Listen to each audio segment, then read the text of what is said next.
Welcome to this explainer. Today we're unpacking a truly fascinating, honestly kind of provocative spiritual framework from an author named Xu Feng. It's called Enemies Are Benefactors, The Path of Repaying Debts. Whether you're a longtime student of spiritual philosophy or you're just curious about the different ways humans make sense of struggle, well, you're in for a treat. This text offers a radically different lens for viewing our lives, and we're going to walk through the logic of this highly unique worldview step by step, straight from the source material. Okay, let's kick things off by asking a universal question that the author poses right out of the gate. Why do we end up in our current situations? Like, why are we born into specific families? And why do we so often feel completely powerless against destiny? Like we're just leaves drifting in the wind? Well, according to the author, this feeling of randomness, it's just an illusion. To answer that, the source material lays out our existence in incredibly stark terms. According to this philosophy, life is purely and simply a process of paying off past ledgers. The author states that if we didn't owe karmic debts from our past words and actions, we just literally wouldn't be here. Our physical existence is, essentially, a giant cosmic debt collection process. To really grasp how this works, we'll be looking at the universal balance sheet, masters of debt repayment, debts to the universe, the interpersonal ledger, the enemy paradox, and finally, achieving the Tao. Starting us off with Part 1, the universal balance sheet, where you reap exactly what you sow.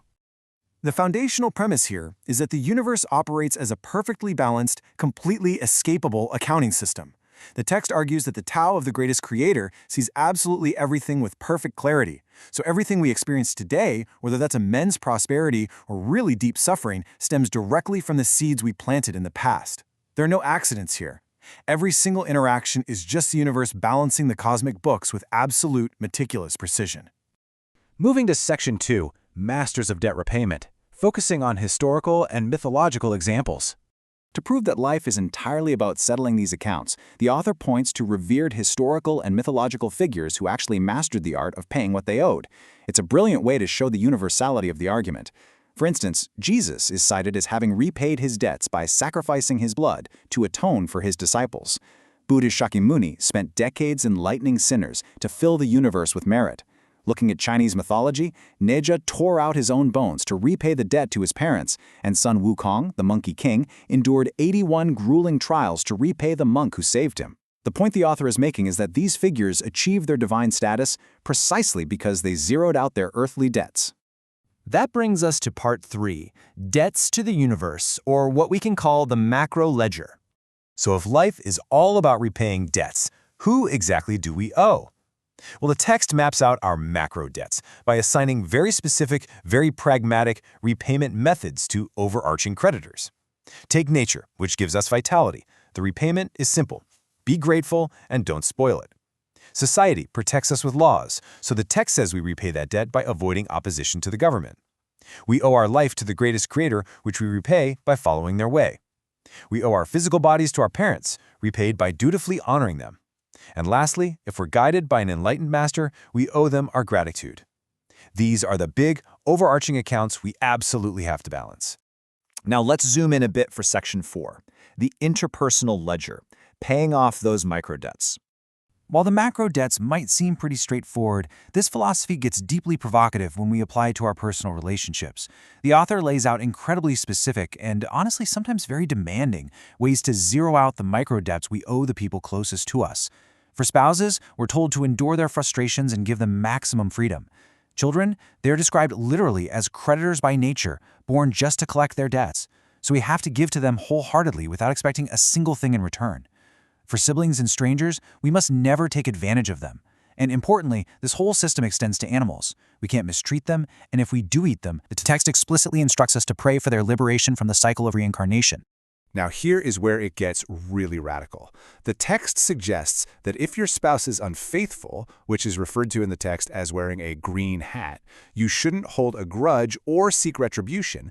Actually, wait for it, you should feel joyful. I know, right? But why? Because according to this specific framework, that infidelity signifies that a massive cosmic debt has just been officially canceled. You are now completely freed up to follow your own spiritual path without being tied down by that particular ledger anymore.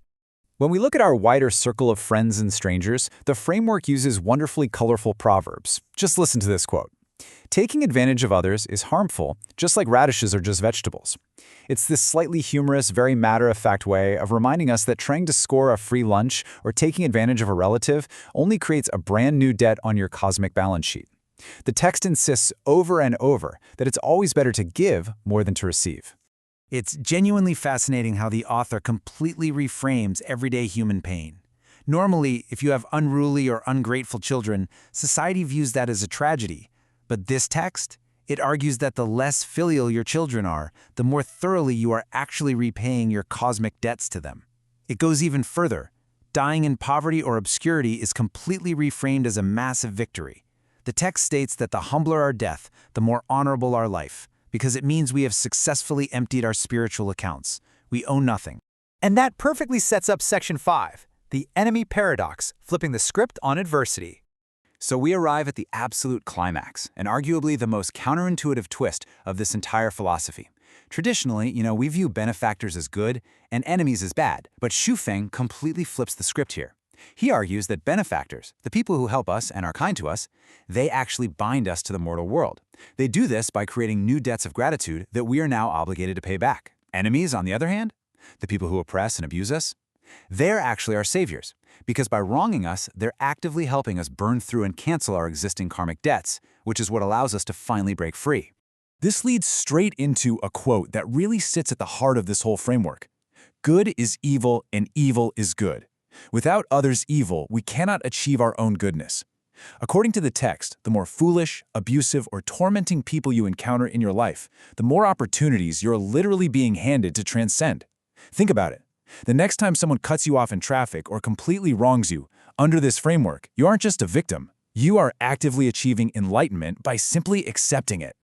Which brings us to our final section, Part 6, Achieving the Tao, the Ultimate Goal. Bringing all of these threads together, what's the ultimate endgame of this grueling process? The framework concludes with this incredibly powerful summation. By continuously giving up our worldly grievances, accepting mistreatment with joy, and actively paying off every single micro and macro ledger we owe, we gain the Tao, the absolute universal truth. The core thesis is a total paradox. By willingly abandoning everything completely, and that includes our pride, our need for justice, our earthly attachments, we ultimately gain everything completely in the spiritual realm. Which leaves us with one final, provocative thought directly from the source text. Society usually looks at people who endure mistreatment without fighting back as foolish or weak, right? But viewing life through the lens of this philosophy, we really have to ask ourselves, have you ever considered that the people society views as entirely passive might actually possess the clearest, most astute, and most brilliant strategy for achieving ultimate spiritual freedom? Something to chew on. Thank you for joining me on this explainer, and I really hope this deep dive has given you a fascinating new perspective to consider.